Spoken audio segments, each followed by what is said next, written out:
Good evening, everyone. I'm Zen Master Sebastian Rizzon. I'm founder of the Zen Art Center and the Mind Light Way School of Zen, and I give these talks on the third Thursday of every month from 7 to 8 p.m., and you can also find them anytime on the Zen Art Center YouTube channel. Tonight, I want to speak about the nature of mind. Not just mind as we usually think of it, but something deeper. Something we catch a glimpse of in a moment of complete silence or in the space between our thoughts. I want to explore how Zen points directly to this mind and how it relates to Buddhism more broadly, and how each of us experiences it through the prism of our own life. It's also probably important to point out that when I use the word mind, I'm using the shortened version of the Chinese and Korean term that actually translates more to mean mind, heart. So shim in Chinese, shin in Chinese, shim in Korean is the words. Zen comes from the Buddha's teachings, but it isn't an attempt to build a fixed system out of them. It guides us to look beyond the words, to experience directly what the Buddha was pointing to. These teachings became known as Zen after they were brought to China by Bodhidharma.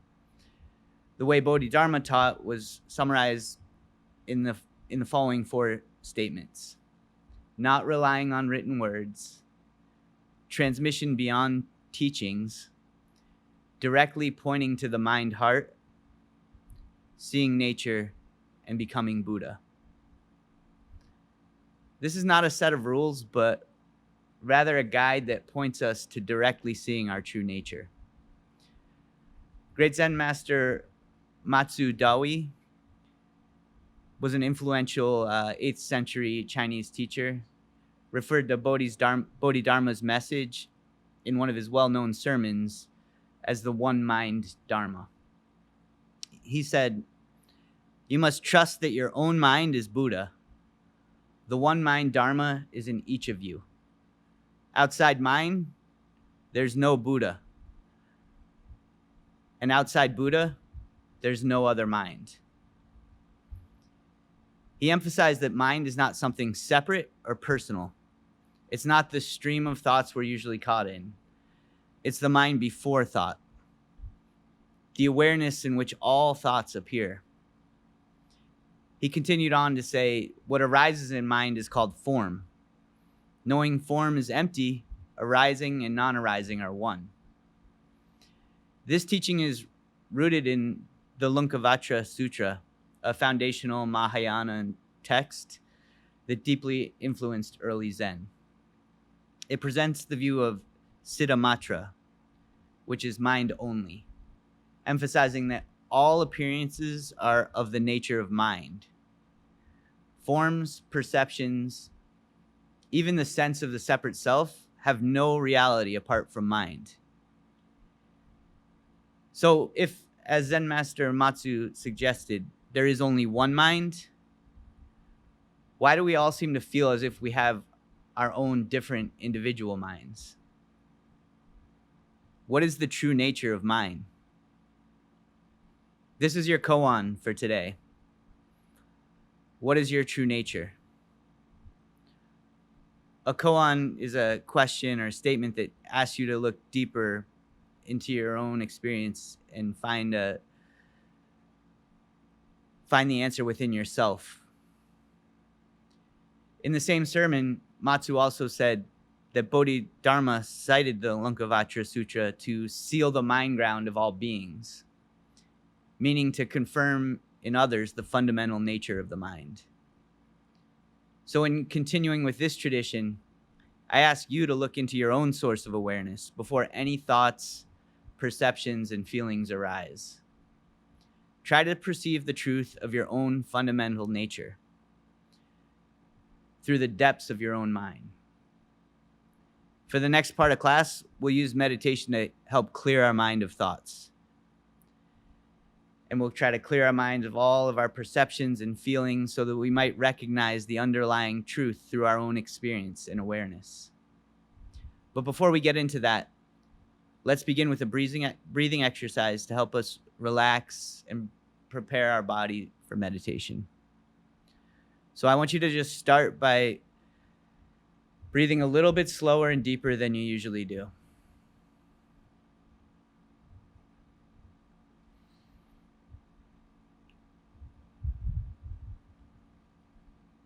Visualize your heart in the center of your chest as you breathe.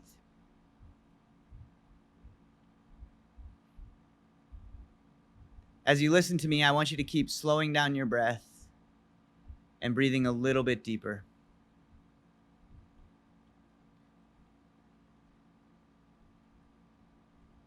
Feel your breath coming in through your nose and mouth, collecting all of the energy from your brain and moving it from your head into your heart.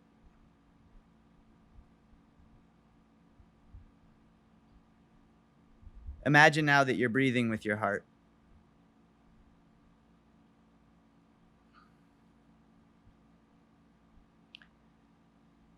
The purpose of this is to try to align our mind, heart, and body. You can also place your hand on your heart and close your eyes if you'd like. Just keep breathing a little bit slower and deeper as I talk. Your heart isn't just an organ in your chest. It's a bridge between your body's senses and your awareness that's attuned to the rhythms of the world around you. Have you ever felt how someone is feeling without them saying a word? That feeling is felt in your heart. By aligning our mind and heart, we prepare our body to become a receptive instrument for this type of fundamental awareness.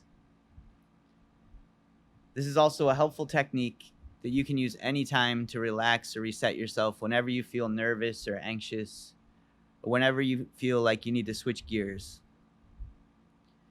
You can use it when you wake up, before you go to a stressful meeting, before you go to sleep, or before you meditate. So let's just continue with this slow, deep breathing for a few minutes. Just relax, and with each breath, try to let go of any stress or tension you're holding in your body.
Now we're going to move into a mantra meditation. So when we sit for this, we'll have our legs crossed.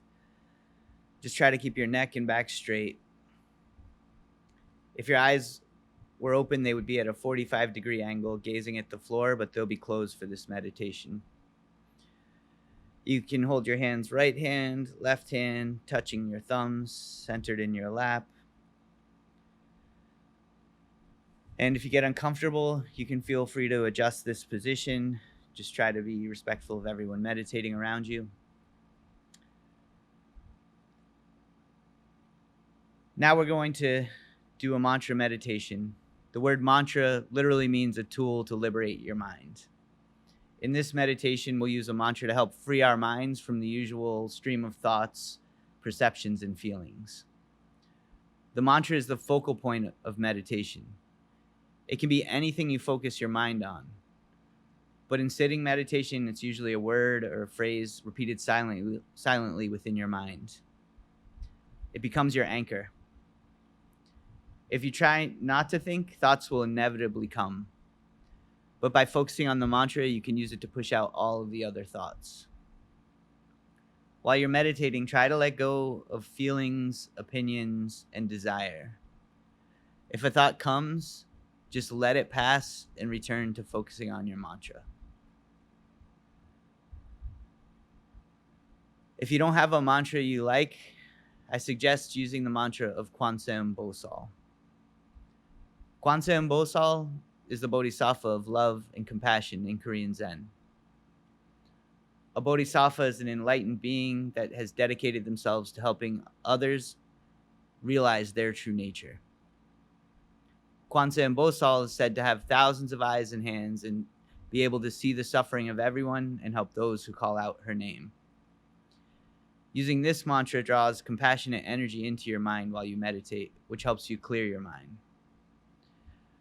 So now let's sit in our places and we'll meditate for about the next 20 minutes or so.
The Laṅkāvatāra Sūtra describes Buddha nature as innately luminous and pure. It teaches that this nature is originally pure, yet becomes obscured by stains, which are delusive thoughts, emotions, and mistaken views that arise from changing conditions. As Zen Master Mazu said, mind is Buddha. Think of the one mind that Mazu pointed to as a field of energy, like a field of light. Similar to how sunlight illuminates everything during the day, you're not necessarily conscious that you're standing in a field of light, but it illuminates everything that you see.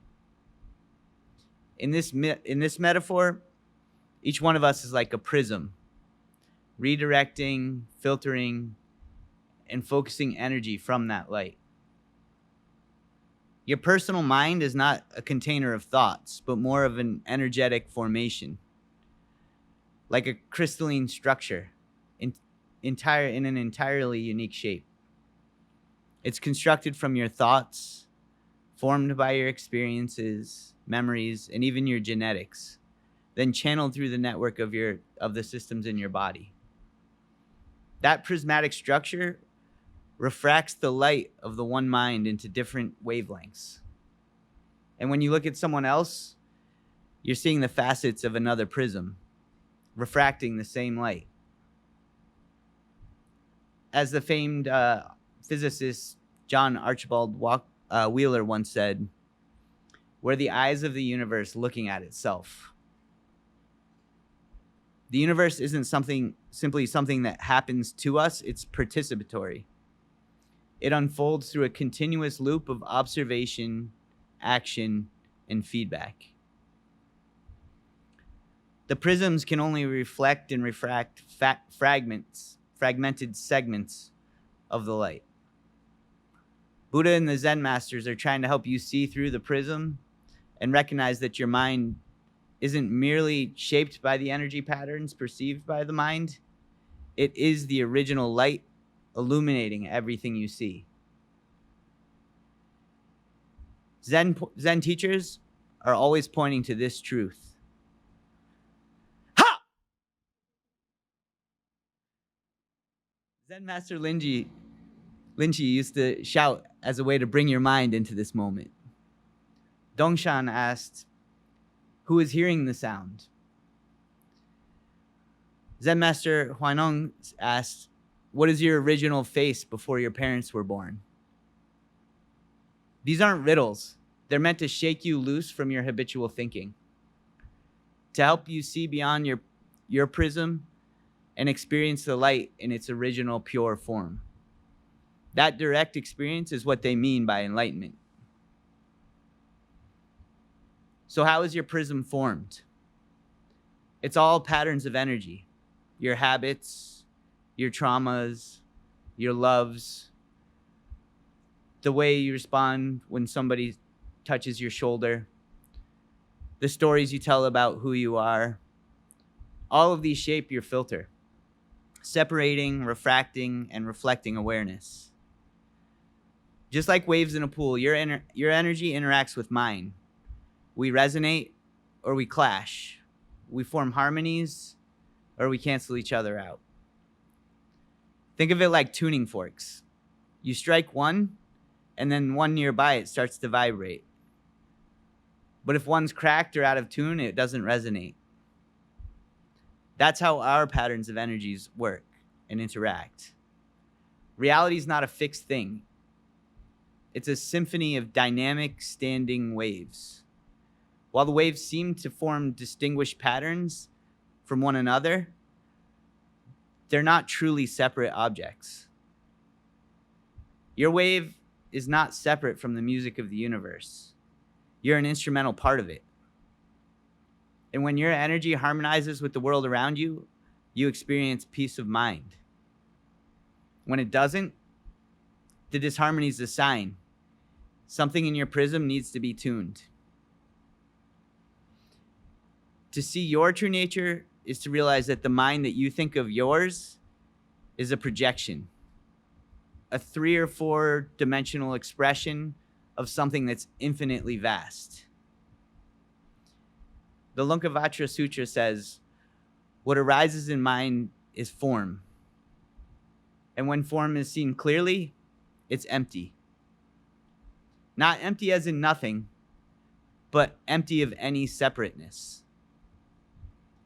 Everything arises together within awareness, like waves and whirlpools in the ocean.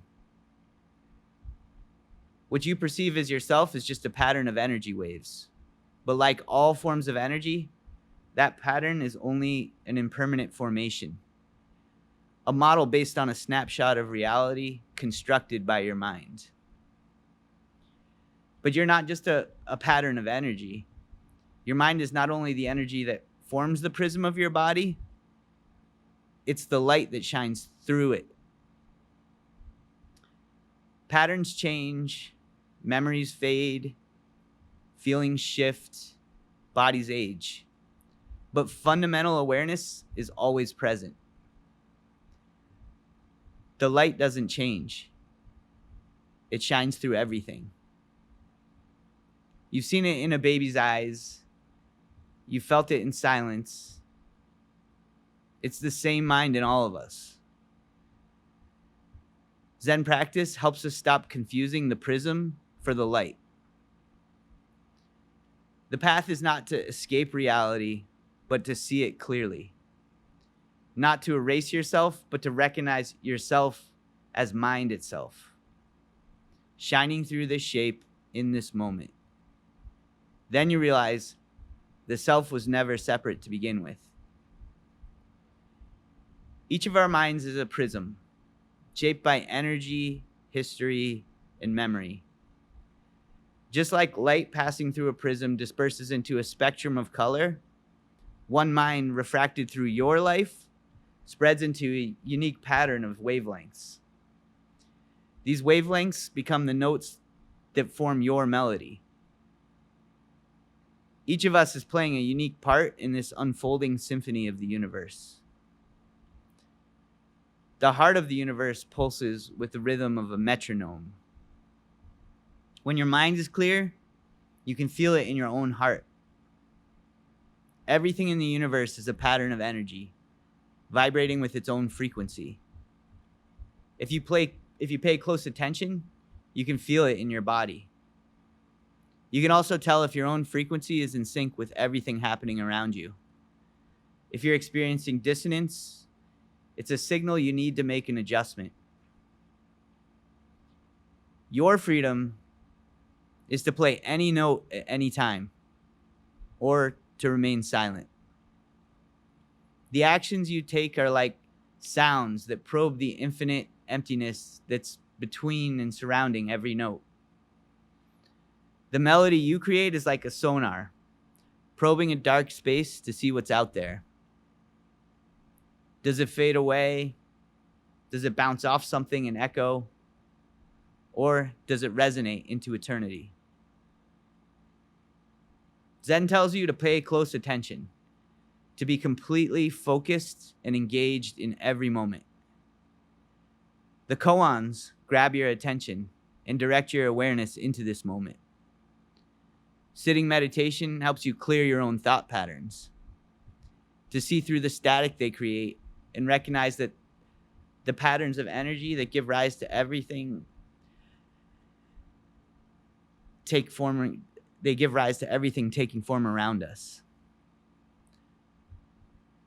Moving meditation teaches you to focus your mind on everything you're doing in every moment, so that you're constantly aware and attuned to what's happening around you. Zen is a path. But what is it a path to? It only leads you to this moment. So what's the point? What's the point of playing music? Is it to get to the end of the song? Is it to intellectually understand what the song means? Or is it to absorb everything that's happening, respond, and actively explore the potential of what's possible? The point of playing music isn't to reach the end of the song.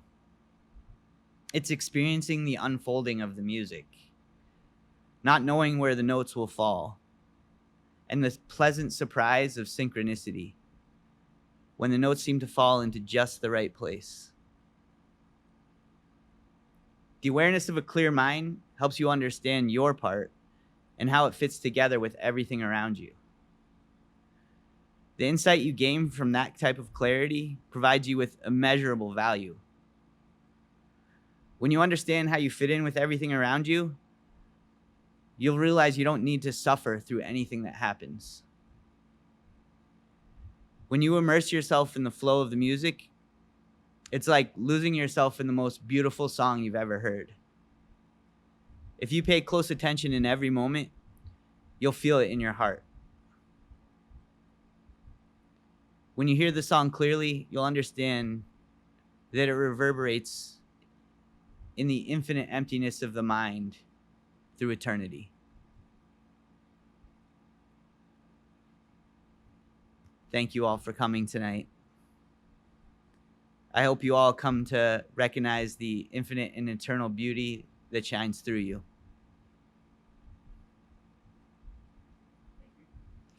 And I always take questions and answers at the end. So if you have any questions about anything I said, I'm happy to answer them. Or anything else about the mind. Oh, we got a question right away. How did you get into this? How did I get into it? So there's a long arc there. So I originally probably read a few books about it.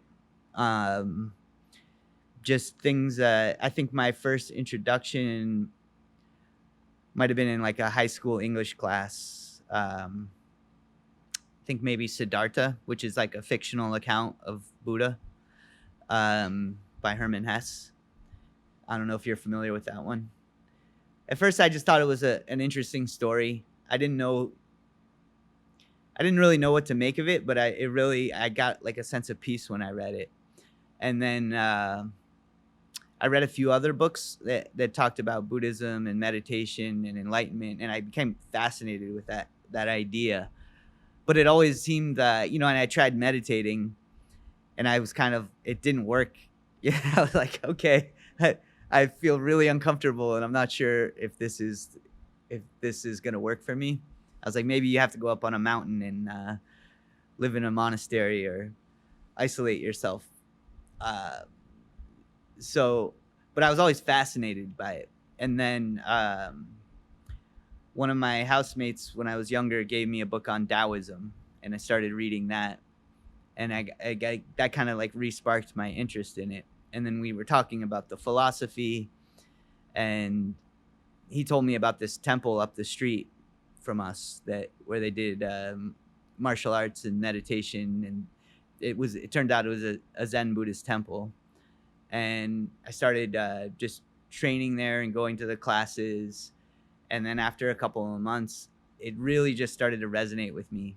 And so I ended up moving in like 2 months later to this temple. And I lived there for 16 years.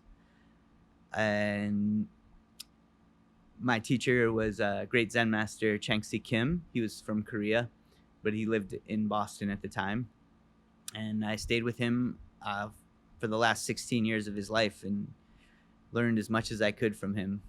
And then after he passed away, I started this school. So that's kind of my history with Zen and Buddhism in a nutshell.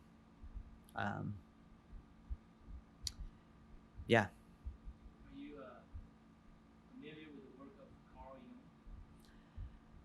Jung?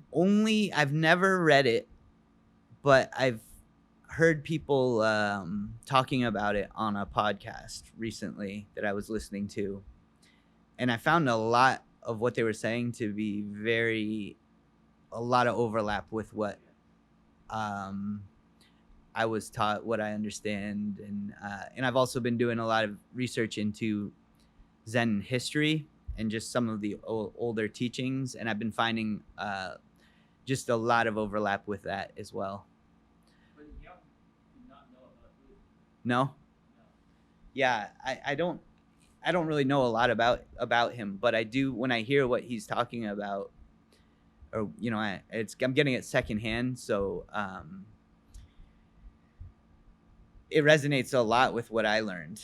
And I've encountered a few different people and a few different philosophies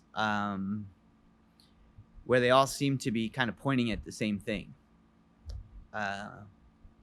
So yeah, is there anything in particular that Jung said that resonated? I'm curious. I'm not a student of psychology or philosophy either, but long story short, I got into Jung, and he mentioned towards the end, I think towards the end of his life, people introduced the Eastern philosophy and religion to them, and he said they got it right. But he didn't really know it that much. He kind of like just learned himself almost. Yeah, and I think the story of Buddha is he learned this all himself too. Right.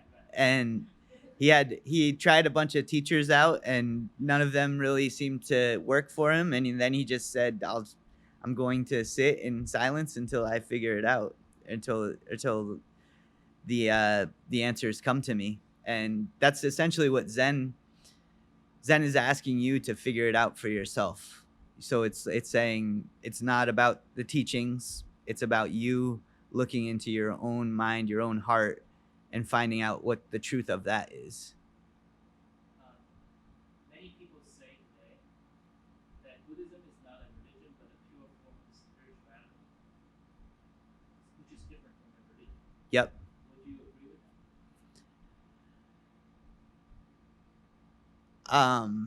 So you're saying Buddhism is not a form of religion, but a pure form of spirituality? And would I agree with that? I probably should ask you a question. You mentioned Taoism, that you read a book about Taoism, Yeah. which, from my understanding, is very deep. I can't understand the cover.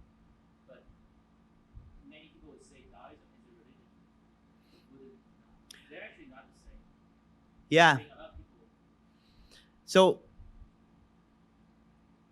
I guess to some extent it comes down to a semantic, like how do you define what a religion is? How do you define these things? So some people think of religion as a system of beliefs, maybe.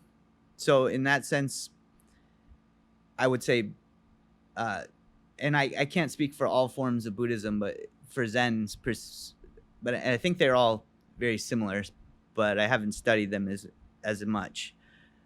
But Zen asks you to question all of your beliefs, even the teachings of Buddha, until you understand for yourself what they mean. Is it a form of spirituality?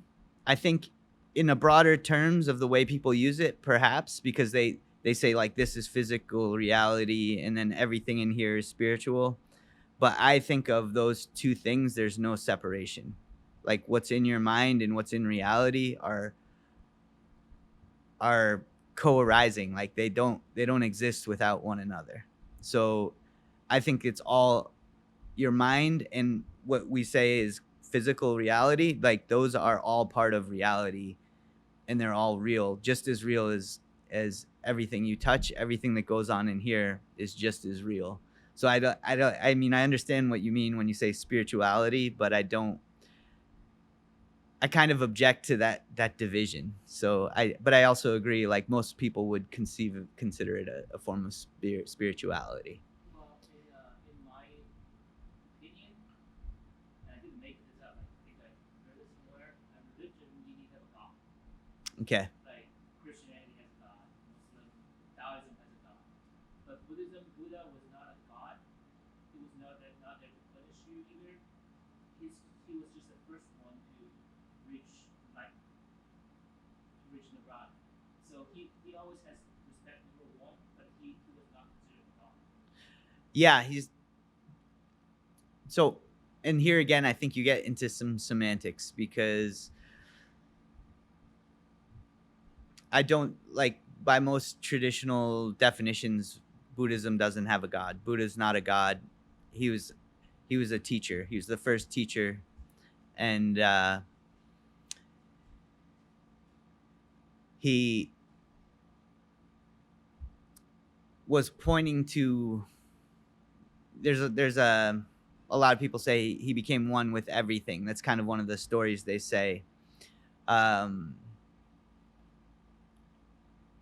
It could be described as, you know, like the one mind, or some people would say in other philosophies, like a universal consciousness or something like that. But it's something that runs, the one mind is everything. It's mind is everything according to Zen teachings. And that the separations between you and our mind are just, my mind and your mind are just constructs of the mind, the larger mind. There is some debate about this in Buddhism as well, depending on different branches you look at. But I think also, you know, a lot of these like religions, most of them have some form of mysticism within them, where they talk about a union with God.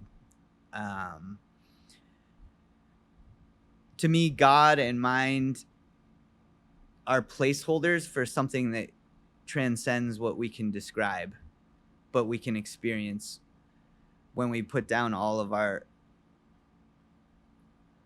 thoughts, our conceptual thinking, and completely connect with the universe. And I think in some of the mystical traditions, like Sufism, and I think there's different mystical paths in Christianity, Judaism as well. They seemed there again. It's like kind of Jung was pointing to the same thing. A lot of these mystics to me, seem to be pointing to the same thing, but they call it God. I'm sure a lot of people would disagree with that assessment, but that's kind of how I see it, is that it's a lot of these things are pointing to the same thing that transcends words and has to be directly experienced. And it's this pure form of awareness that's there even when you don't remember it's there. So it's not like a self-reflecting consciousness. It's just an awareness that transcends everything. But we all have that in us.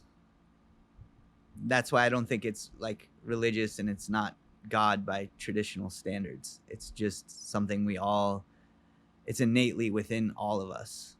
We feel it. It's our mind. We call it our mind. We call it our heart. It's like where your intuition comes from, like where all these,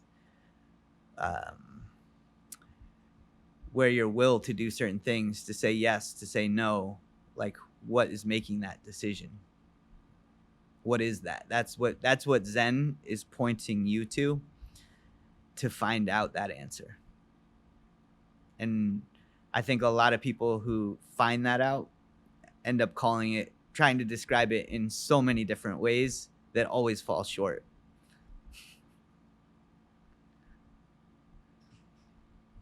Go ahead. That's all right. They've been here before. They get chances to ask. So I love them. Would you say that a follower of Buddhism believes there's no conflict with a Christian, Muslim, any other religion? That's my personal opinion. I have no conflict. I don't think there's any conflict with any of these religions. It means it's not a religion, because religion is exclusive. Perhaps. I mean, I don't want to speak for other religions, but as far as I'm concerned,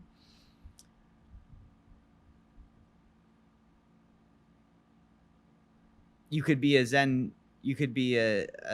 Buddhist, a Zen Christian, a Zen Muslim, a Zen Jewish person. It doesn't matter. It's an approach. It's saying whatever that is that's beyond my body and me, I need to look into my heart and find that. And if you go in there and you find it and you find God, then that's your truth. But I don't like to use the word God, because then I feel like people stop looking. They say, oh, it's God, and then it's just in a box that they don't understand. But Zen says, okay, you can put it in the box and you can say you don't understand, but you also have to try to understand what's in that box. Like, how do you experience and connect with that? And I think that's what like a lot of these mystic traditions do, is they try to experience that connection. And but I think every form of spirituality or religion ends up being a way where it gets really formalized, and sometimes it loses some of the initial meaning, which is pointing you to you know, God, or to your mind, or to universal consciousness. And when you start to formalize that, then people like kind of use it to, you know, historically people have used it to consolidate power, that they have the keys to God, or you have to come through them to connect. And Zen says, no, you have to connect. I can't do anything for you. That's what you have to do. That's another aspect of religion, because it can be a form of control. The spirituality should be free. Yeah, I agree with you. So I mean, if you're like Zen says, there is no truth. In the 4 statements I read, it's truth beyond teaching, not in written word, not in text. Those are 2 of the statements that are attributed to Bodhidharma, who started Zen. And then it's understand your own mind/heart and see your true nature. And when you see your true nature, that's what they say is becoming Buddha. Just like Siddhartha, they call him Buddha, but everybody has Buddha mind. That's what the Zen master was saying. Zen master Mazu was saying, we all have Buddha mind. We all have Buddha nature. You just have to realize it and recognize it within yourself. And it comes through seeing your own true nature. But that's not something I can tell you. It has to, I can point to it and say it's in here, but you have to go and find it.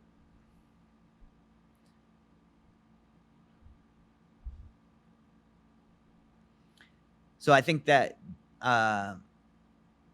you know, I'm not a religious scholar of different types of religions, so I don't know all of the texts of those religions, but I have seen parts in those that say something similar to that. Well, all religion provides a form of spirituality also. Yeah. It's just my opinion to think that Buddhism is different from other religions. It's truly free without the constraints. Yeah, and I suppose that is it is possible that it is different. Zen is definitely different in that you can't ever get to the truth through an intellectual understanding. You can get pointed to that truth with words, but you have to step beyond them and go to what that is pointing you to.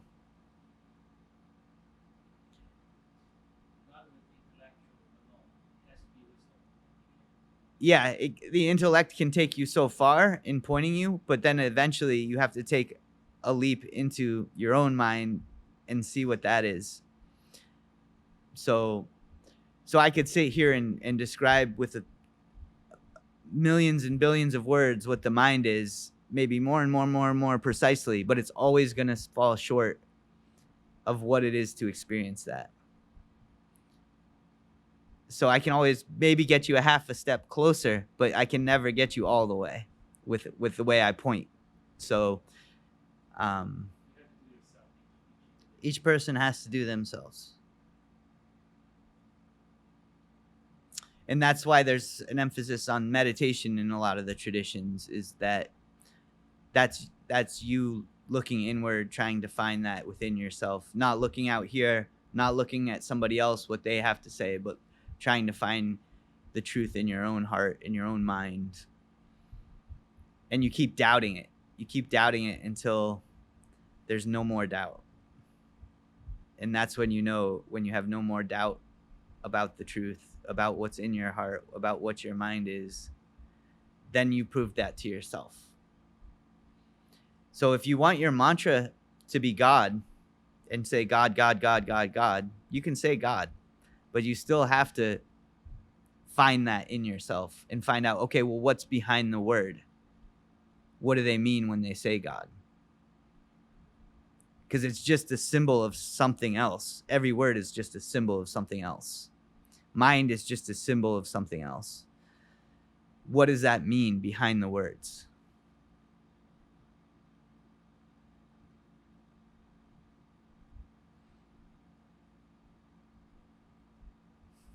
Any other questions? Okay. We got one more question, or at least one more.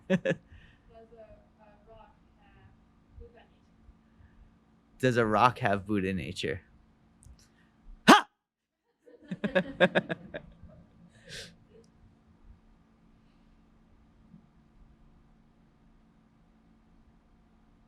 Does a rock have mind?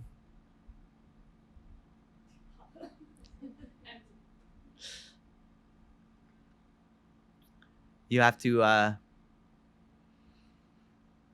find that out.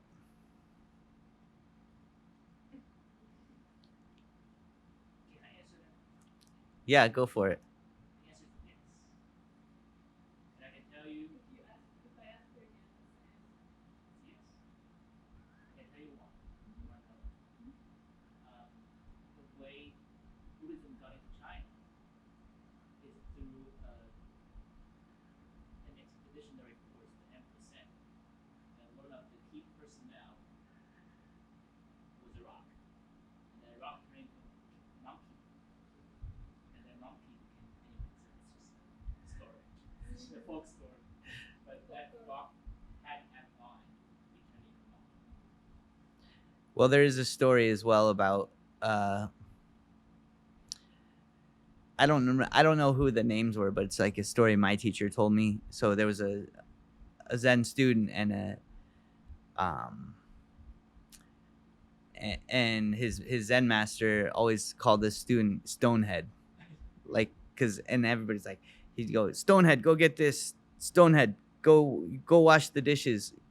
And everybody thought he was making fun of him, like he's dumb, like, because he's got a stone for a head, like no thinking. And then one day he was walking down a hill and he tripped and hit his head on a rock, and then he got enlightenment after that. So did he get that from Buddha nature, from the rock? But that's just again a little bit of an anecdote they tell around the temple. My teacher said that one. So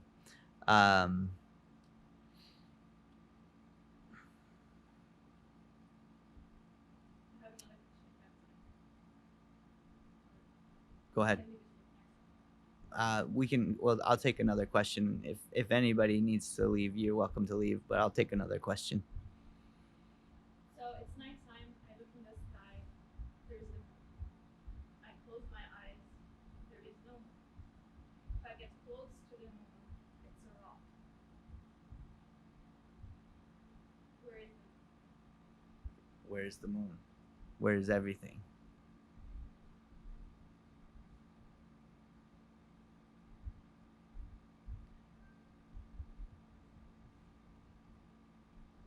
Where's everything? Mine. Where's that? Where is mine? Yeah. Just mine. Or empty, but you won't like it. So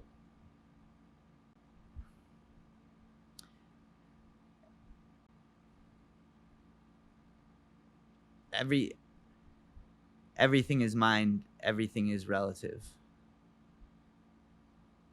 Where are you?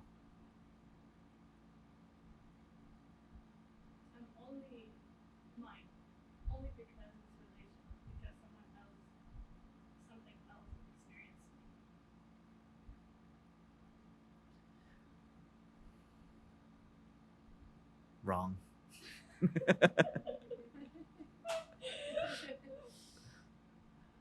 Keep going. Right now. I mean, just keep asking yourself that question. I can give you an answer. It's not going to help you understand what I'm saying. I tell you, it's all mind. Does rock have Buddha nature? Where is the moon? It's a rock. There's one mind, as Mazu said, there's only one mind. All forms arise in mind. Mind and all forms arise together. Those are just words, though. What is it? You have to really understand what I'm talking about to really understand it. You have to experience it, and then you'll understand it. Me explaining it is not going to help you understand. But I'm trying to point to something. And you got to try and keep asking yourself that question.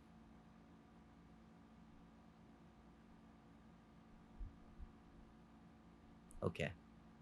More questions?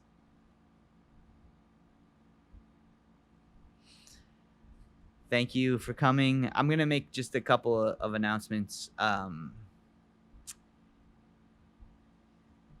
If you're interested in Zen history, check out the mindlightway.org website. I'm doing a little Zen history blog, the history of Zen, in mostly on the history in China, but as Bodhidharma bringing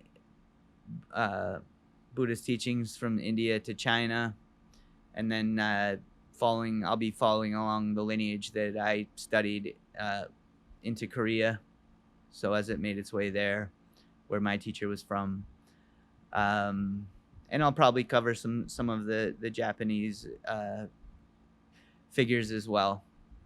But I just got started, so I'm covering Bodhidharma in India. So if you're interested, and a lot of these quotes from the Zen masters came from my research. I hold this meditation on the third Thursday of every month, 7 o'clock. So next one's August 21st. I also host a guided meditation on the first Thursday of every month at 7 o'clock. So the next one will be August 7th. I also have Zen art and writing groups where we get together and do a little meditation, and we learn how to treat our artistic endeavors as a form of meditation, and we just work on our own projects. So if you'd like to do that, the Zen art group is this Sunday, and then it's on the third Sunday of every month, 3:30 to 5. The Zen writers group is the following Sunday at 3:30 to 5, and it's always on the first and third Sunday of every month. You can find our schedule on the mindlightway.org website or on the meetup pages for the other classes. And you don't need any prior experience to participate in any of these. And in closing, the Mind Light Way School is a 501c3 nonprofit organization. So we try to keep all of our classes free and open to the public, but we do rely solely on donations to be able to continue to offer these classes. So if you found value and you'd like to support our school, there's information in the back by the table back there. And you can find the information also in the description for the video, all the different ways you can make donations on Venmo or our website. And we thank you for your generosity in supporting us and for coming out and for your great questions. I really appreciate having you all here. And if you'd like to stay and chat with anybody here, we'll do that. But I'm going to end the online stream for right now.